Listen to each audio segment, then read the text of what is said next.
오늘 하나님께서 우리에게 주시는 말씀은 사무엘상 17장 46절에서 47절에 있는 말씀입니다. 오늘 여호와께서 너를 내 손에 넘기시리니 내가 너를 쳐서 내 목을 베고 블레셋 군대의 시체를 오늘 공중의 새와 땅의 들짐승에게 주어 온 땅으로 이스라엘의 하나님이 계신 줄 알게 하겠고 또 여호와의 구원하심이 칼과 창에 있지 아니함을 이 무리에게 알게 하리라. 전쟁은 여호와께 속한 것인즉 그가 너희를 우리 손에 넘기시리라. 아멘. 오늘은 거인을 이기는 기술이라는 제목으로 우리가 함께 은혜 나눌 수 있는 시간으로 나아가도록 하겠습니다.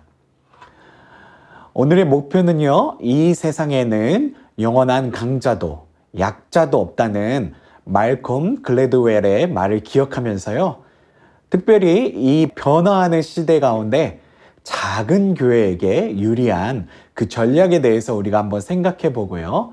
그리고 또 그거에 대해서 우리가 함께 토론할 수 있는 시간을 가질 수 있었으면 좋겠습니다.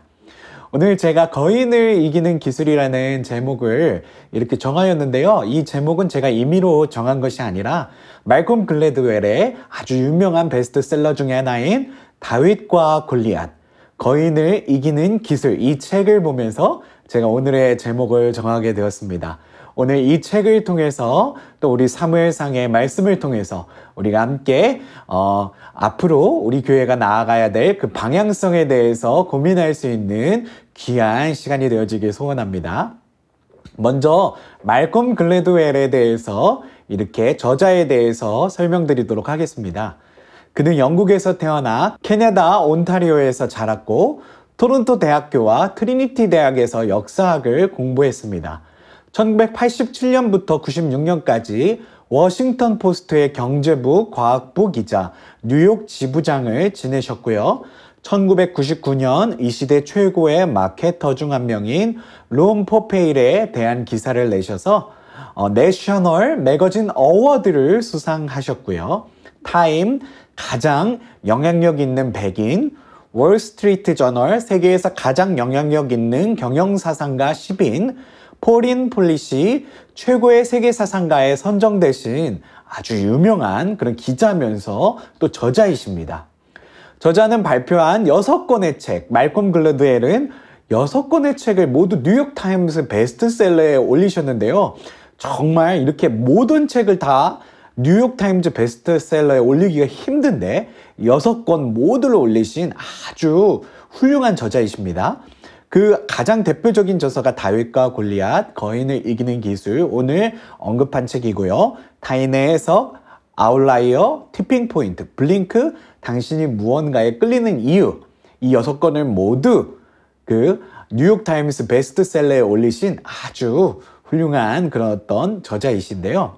오늘 우리가 말콤 글래드웰의 테드 강연을 보면서요, 그가 말하는 다윗과 골리앗, 거인을 이기는 기술이 무엇을 의미하는지에 대해서 우리가 한번 살펴볼 수 있었으면 좋겠습니다. 제가 가능한 짧게 영상을 편집하려고 했는데 9분 정도가 이렇게 됩니다. 이 클립을 먼저 보시고 우리가 함께 또 정리하고 이해하는 시간으로 갖도록 하겠습니다. So David in that story is supposed to be the underdog, right?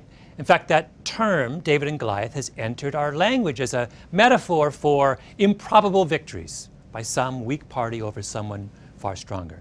Now, well, let's start there with the phrase, all David has is this sling, because that's the first mistake that we make. In ancient warfare, there are three kinds of warriors. There's cavalry, men on horseback and with chariots.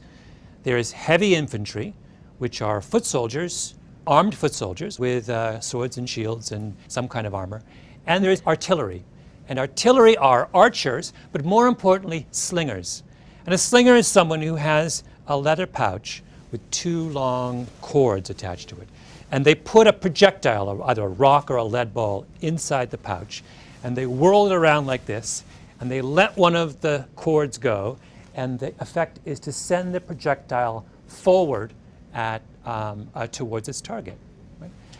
That's what David has. And it's important to understand that that sling is not a slingshot. It's not this, right? It's not a child's toy. It's in fact an incredibly devastating weapon.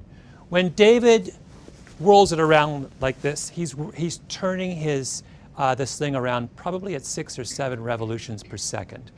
And that means that when the rock is released, it's going forward really fast, probably 35 meters per second. That's substantially faster than baseball thrown by even the finest of baseball pitchers.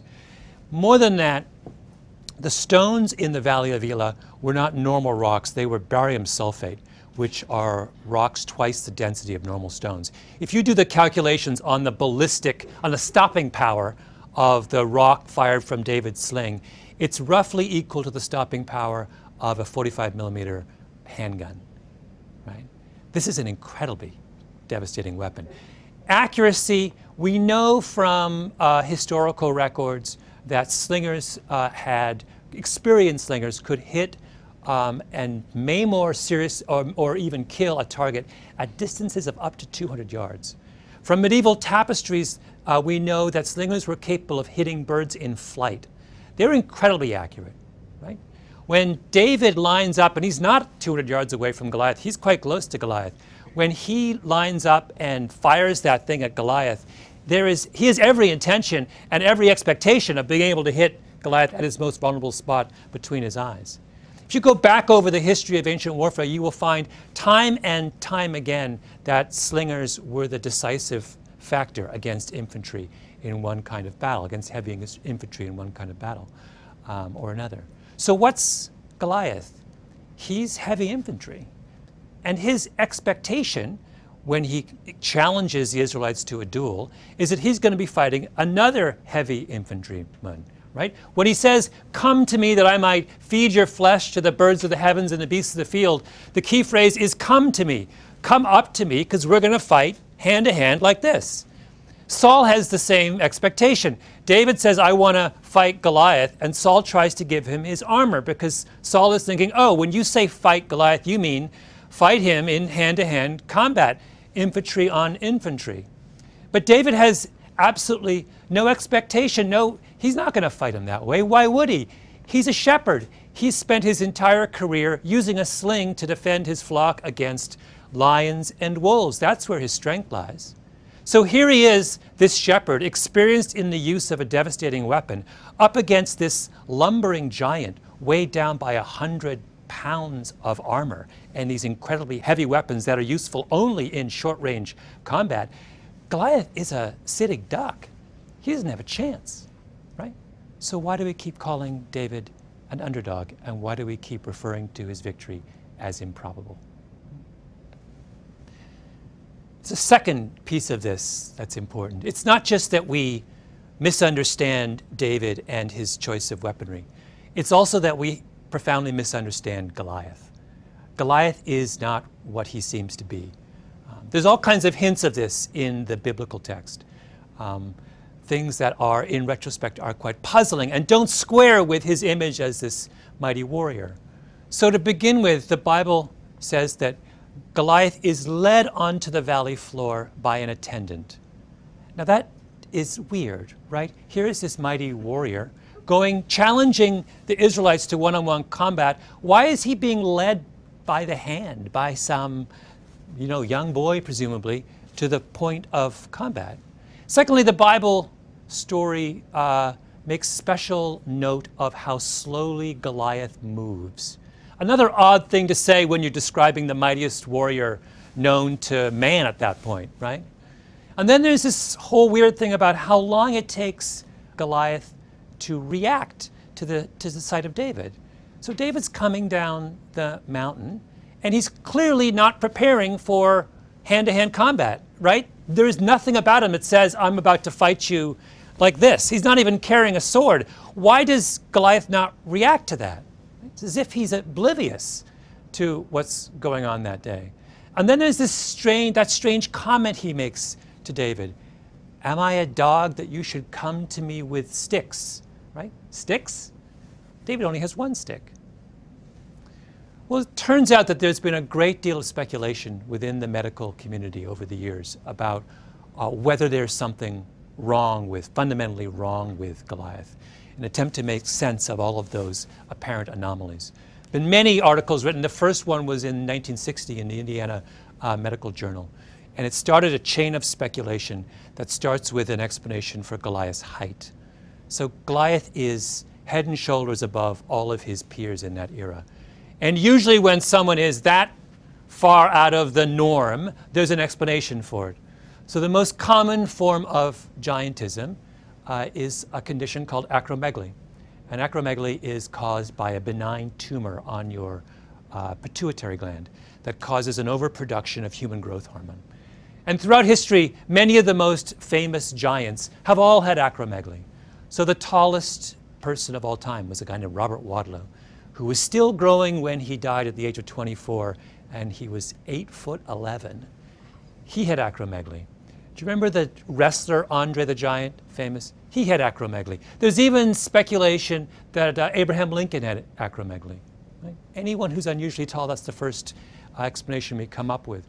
And acromegaly has a very distinct set of side effects associated with it, principally having to do with vision.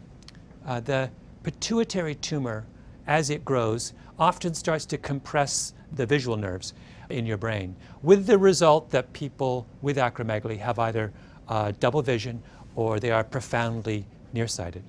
Right? So when people have started to speculate about what might have been wrong with Goliath, they've said, wait a minute, he looks and sounds an awful lot like someone who has acromegaly. And that would also explain so much of what was strange about his behavior that day. Right? Why does he move so slowly and have to be escorted down into the valley floor by an attendant? Because he can't make his way on his own. Right? Why is he so strangely oblivious to David that he doesn't understand that David's not going to fight him until the very last moment? Because he can't see him. Right? When he says, "Come to me that I might feed your flesh to the birds of the heavens and the beasts of the field," the phrase "come to me" is a hint also of his vulnerability. Come to me because I can't see you. Right? And then there's, am I a dog that you should come to me with sticks? He sees 2 sticks when David has only 1. So the Israelites up on the mountain ridge looking down on him thought he was this extraordinarily powerful foe. What they didn't understand was that the very thing that was the source of his apparent strength was also the source of his greatest weakness. And there is, I think, in that a very important lesson for all of us. Giants are not as strong and powerful as they seem. And sometimes the shepherd boy has a sling in his pocket. 네, 잘 보셨나요? 네, 너무나도 새로운 관점을, 다윗과 골리앗 전투에 대한 새로운 관점을 우리에게 이렇게 열리게 하여 주시는 귀한 강의였던 것 같습니다. 제가 이 강의를 보면서요, 제가 정리한 내용은 이것입니다. 옆에 프레젠테이션을 보시면 다윗과 골리앗이 기적이 아니었다라는 이야기를 하고 계시는 거예요. 그걸 아주 과학적으로 그리고 또 사실적으로 분석을 하시면서 보통 이제 다윗과 골리앗의 전투를 이길 수 없는 게임을 이기거나 이길 수 없는 싸움을 이겼을 때 다윗과 골리앗의 전투였다라고 이렇게 비유를 하는데요. 그것이 아니라는 겁니다. 이길 만한 싸움이었다라는 것을 증명을 하는 거죠.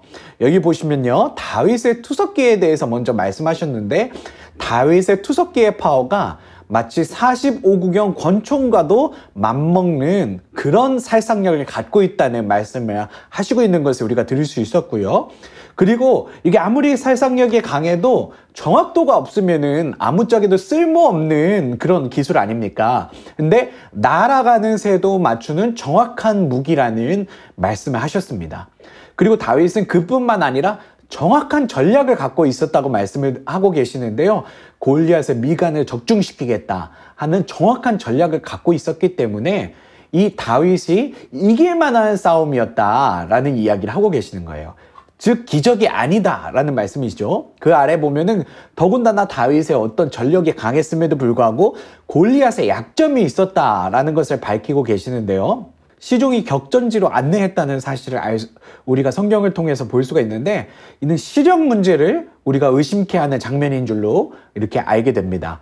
그래서 이걸 이제 역사적으로 거인들의 문제를 다 이렇게 리뷰를 하셨는데요. 거기에는 골리앗도 포함될 수 있을 것이다 라는 그런 어떤 합리적 의심하고 계십니다. 보통 이 그 역사상 모든 거인들은요, 선단거대증이라고 하는 뇌 하수체 종양을 갖고 있었다고 합니다. 이게 뭐냐면 호르몬이 이게 어느 정도 나오면 이렇게 멈춰야 되는데, 성장 호르몬이 나오면 멈춰야 되는데, 그 성장 호르몬이 종양으로 인해서 멈추지 않고 계속해서 나오는 것을 의미합니다. 성경에 의하면은 골리앗의 키가 2m 90cm라고 그러는데요. 세계적으로 최고의 거인이 2m 50cm인 것을 감안하면은 정말 골리앗은 선단거대증, 뇌하수체 종양을 갖고 있을 것이었다라는 것을 우리가 의심할 수가 있습니다. 이 선단거대증의 가장 큰 문제가 뭐냐면 이 종양이 자람으로 인해서 심각한 근시, 시력의 문제를 이렇게 유발한다라는 것입니다. 그래서 골리앗도 아마 이 시력의 문제를 갖고 있었을 것이다 라는 말씀을 하고 계시는 거고요. 더군다나 무거운 갑옷, 사진에서 보시는 것처럼 무거운 갑옷과 무기로 인해서 움직임도 느렸어요. 오히려 다윗이 골리앗을 잡는 거는 움직임도 느리죠. 눈도 잘 보이지 않죠. 다윗은 비록 굉장히 작은 아이였고 힘이 없었지만 그거에 자신이 가진 그 약점을 극복할 수 있는 투석기, 이 돌팔매가 있었다라는 것. 그래서 일반적으로 골리앗과 창과 검을 들고 싸웠다면 어떤 용사가 골리앗을 이길 수 있었을까요? 일반적으로 이 많은 이스라엘과 그리고 또 블레셋의 모든 어떤 병사들이 기대했던 거는 칼과 창이나 방패를 들고 와서 골리앗과 싸우는 거였어요. 이 피지컬적으로는 도저히 극복할 수 없는 전력이죠. 근데 다윗은 관점을 바꿨어요. 자신의 약점을 인정하고요. 자신의 약점을 극복할 수 있는 투석기라고 하는 무기를 선택한 것입니다. 이로 말미암아 그 관점을 바꾸고 그리고 자신의 약점을 극복할 수 있는 그런 방법으로 그 전투에 참여했기 때문에 골리앗을 무찌를 수 있는 놀라운 그런 다윗의 어떤 승전이 되었다라는 것을 우리가 알 수가 있습니다. 그래서 다윗과 골리앗이 기적이 아니다라는 말씀을 말콤 글래드웰이 하고 있는 거고요. 여기서 말콤 글래드웰이 얘기하는 거는 역사상으로 영원한 강자는 없다. 그렇다고 영원한 약자도 없다. 오히려 이 약자들이 다윗과 같은 이런 약자로 보이는 사람들이 자신의 약점을 보완할 수 있는 그 방법에 대해서 골몰하고 거기에 집중해서 전문성을 갖출 때 이 역사를 뒤집는 엄청난 일들을 해왔다. 그래서 다윗과 같은 그런 약점을 가진 사람들이 자신의 약점을 극복하면서 이 역사의 새로운 한 획을 긋는 일들을 많이 해왔다라는 것을 말콤 글래드웰이 자신의 이 다윗과 골리앗 거인을 이기는 기술에서 이렇게 저술하고 주장하고 있는 내용입니다. 그리고 제가 한 가지 더 이 책에서 언급하고 싶은 페이지가 있는데요. 304페이지에 보면은 아까 그 약점을 바꾸는 것에 대해서 이렇게 언급하고 계세요. 약점을 강점으로 바꾸는 사람들이라는 제가 제목을 달았는데요. 글을 읽는 능력을 빼앗으면 듣는 재능을 발달시킨다. 도시를 폭격하면 죽음과 파괴를 남기지만 멀리서 격을 피한 사람들의 공동체가 생긴다. 어머니나 아버지를 빼앗기면 고통과 절망이 오지만 열에 한 번 정도는 그 절망 속에서 불굴의 힘이 생긴다. 엘라 골짜기에서 거인과 양치기를 보면 칼과 방패, 번쩍거리는 무기를 든 사람 골리앗에게 시선이 끌린다. 하지만 세상에 아름답고 가치 있는 것의 많은 부분은 우리의 상상을 뛰어넘는 힘과 목적을 가진 양치기에게서 나온다. 굉장히 멋진 말씀이죠. 세상에 아름답고 가치 있는 것의 많은 부분은 우리의 상상을 뛰어넘는 힘과 목적을 가진 양치기에게서 나온다. 이거는 그가 성경을 통해서 또 과학적인 어떤 탐구를 통해서 합리적인 사고를 통해서 발견한 성경의 진리입니다. 그래서 하나님께서는 이 약한 자를 쓰셔서 강한 자를 부끄럽게 하시는 하나님이신 줄로 믿습니다. 이 성경의 말씀을 이 말콤 글래드웰이 아주 과학적인 탐구 정신을 갖고 밝혀낸 것이 바로 이 다윗과 골리앗 거인을 이기는 기술인 줄로 믿습니다. 자, 그래서 오늘 말콤 글래드웰이 우리에게 준 그 어떤 교훈을 갖고요. 우리 작은 교회에 대해서 저희 오이코스 온라인 교회도 아주 작은 교회이지 않습니까? 그래서 이 작은 교회의 강점을 살려야 한다라는 그런 어떤 탐구를 하게 되었습니다. 그래서 작은 교회의 강점이 무엇일까에 대해서 우리가 골몰을 해야 됩니다. 이 작은 교회가요, 문제는 뭐냐면 작은 교회들이, 개척교회들이 자꾸 메가처치를 보면서 아, 저렇게 되고 싶다. 저 방법을 따라가고 싶다.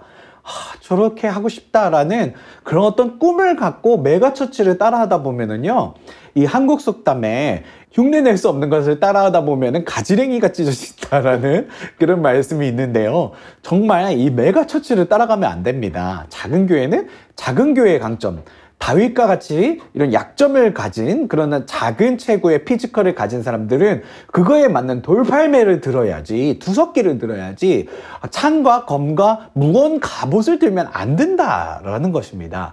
그래서 우리 작은 교회의 강점이 무엇일까요? 그것은 건물이 아주 특이하지 않기 때문에, 건물이 크지 않기 때문에 한정되지 않는다는 거예요. 가정교회, 온라인교회, 저희 오이코스 온라인교회처럼 소그룹 모임처럼 건물에 한정되지 않고 우리가 사역을 할 수 있다는 겁니다.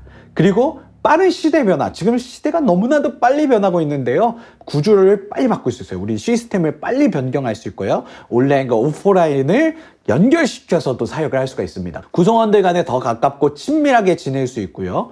구성원들이 성경 말씀을 나누고 토론할 수 있는 시간, 목사님 설교 딱 마치고 끝나는 게 아니라 우리가 소그룹이기 때문에 토론도 할 수 있습니다. 시간과 공간에 자유롭습니다. 그래서 이런 어떤, 이뿐만이 아닙니다. 많은 어떤 작은 교회만이 이룰 수 있는 그런 어떤 장점들이 있는데요. 그것들을 버리지 말고 자꾸 메가처치를 따라하려고 하지 말고 작은 교회의 강점인 이 물맷돌, 이 투석기에 우리가 집중할 때 우리의 어떤 강점을 살리는 사역을 이루어 나갈 수 있게 되어지는 줄로 믿습니다. 그와 비교해서 제가 메가처치에 대해서 생각을 해봤는데요. 많은 회중이 모여서 집단적인 회심이 가능하고요. 인적 자원과 물적 자원이 풍부하기 때문에 못할 사역이 없죠. 대형 집회와 선교가 가능하고요. 유명한 설교자가 있고요. 뛰어난 찬양 인도자, 밴드가 있고요. 최고의 목회 서비스가 있습니다. 물론 저는 대형교회의 역할이 있다라고 생각을 합니다. 하지만 이 변화하는 포스트 코로나 시대에는요, 이 작은 교회의 역할도 대형교회의 역할 못지않게 중요하겠다라는 생각을 해보게 됩니다. 그래서 이 작은 교회라고 해서요, 우리가 주눅 들고 그러지 말고요. 정말 우리가 작은 교회이기 때문에 데이빗의 그 물맷돌을 기억하면서 어떻게 하면 우리들의 이 약점을 강점으로 바꿀 수 있을까를 고민한다면 이 변화하는 시대에 더 위대한 사역을 감당할 수 있는 우리 작은 교회들이 되어질 줄로 믿습니다. 오늘 본문으로 돌아가겠습니다. 사무엘상 17장 46절, 47절 말씀을 보시면은요, 하나님을 의지함으로, 물론 다윗이라고 해서 그 전장에 1대1 대결에 나가는 게 두렵지 않았을까요? 저는 다윗에게도 분명한 두려움이 있었을 것이라는 생각을 하게 됩니다. 하지만 두려움을 넘어서 우리가 뭔가 상황을 변화시키기 위해서는 두려움을 극복하는 용기가 필요합니다. 그리고 약점을 강점으로 바꾸시는 하나님의 은혜를 의지하는 그 믿음이 바로 우리에게 필요합니다. 주님께서는 분명히 약한 자를 들으셔서 강한 자를 부끄럽게 하신 하나님이신 줄로 믿습니다. 우리가 그것을 믿고요. 다윗의 믿음을 좀 우리들에게 좀 이렇게 적용할 수 있었으면 좋겠는데요. 다윗은 이스라엘의 하나님, 하나님이 너희를 우리 손에 넘기시리라 하는 하나님, 여호와 하나님의 구원하심, 그 여호와 하나님의 능력이 정말 우리들의 생각과 관점을 넘어서셔서 우리 가운데 역사하시는 하나님의 능력인 줄을 믿고 나아갔습니다. 바로 다윗이 그렇게 나아갔을 때 새로운 관점을 가지고 전쟁에 어떤 새로운 패러다임을 가지고서 골리앗을 상대하게 되었고요. 그 다윗의 새로운 어떤 관점과 하나님을 향한 분명한 믿음 가운데 하나님께서는 다윗의 약점을 강점으로 바꾸셔서 골리앗을 손쉽게 무너뜨리는 놀라운 역사를 다윗 가운데 이렇게 허락하셨는 줄로 믿습니다. 그렇기 때문에 우리가 정말 우리 삶 가운데도 다윗의 그 믿음을 적용할 수 있었으면 좋겠는데요. 약하다고 내가 어떤 골리앗이라고 하는 엄청난 그런 어떤 거인을 마주했을 때 우리는 주눅 들고 넘어지는 것이 아니라 하나님이 우리와 함께 하시면 나의 약함을 강함으로 바꾸셔서 승리하실 수 있게 하실 줄 믿습니다. 라는 고백을 할 수 있었으면 좋겠고요. 그런 하나님을 믿고 의지하는 자에게는 하나님께서는 지혜를 덧입혀 주시는 줄로 믿습니다. 칼과 창과 방패를 들고 나가는 게 아니라 바로 하나님께서 주신 지혜를 따라서 이 투석기라고 하는 이 물맷돌을 집을 수 있는 지혜를 하나님께서 우리에게 덧입혀 주시는 줄로 믿습니다. 그래서 우리가 이 말콤 글래드웰의 책과 사무엘상 말씀을 통해서 우리가 믿음을 가지고 세상 가운데 나아가서 거인을 맞설 수 있는 물맷돌을 손에 쥔 다윗과 같이 나아가기를 간절히 소망합니다. 저와 여러분이 그런 어떤 믿음의 승리자가 되기를 간절히 축복합니다. 아멘. 우리 함께 기도하겠습니다. 하나님 감사합니다. 말콤 글래드웰과 그리고 또 사무엘상 말씀을 통해서 다윗의 용기와 다윗의 어떤 믿음을 우리들에게 가르쳐 주셨습니다. 주님, 우리들이 세상 가운데 나가서 거인을 마주할 때가 정말로 많습니다. 하나님, 우리들 거인을 마주해서 주눅 들고 넘어지는 것이 아니라 우리가 하나님께서 주시는 담대함과 그 하나님 지혜를 가지고 나아가서 손에 물맷돌을 쥐고 골리앗도 무너뜨릴 수 있는 주님의 위대한 사역자들이 되도록 우리들을 사용하여 주시옵소서. 감사드리며 우리 구주 예수 그리스도의 이름으로 간절히 기도드립니다. 아멘.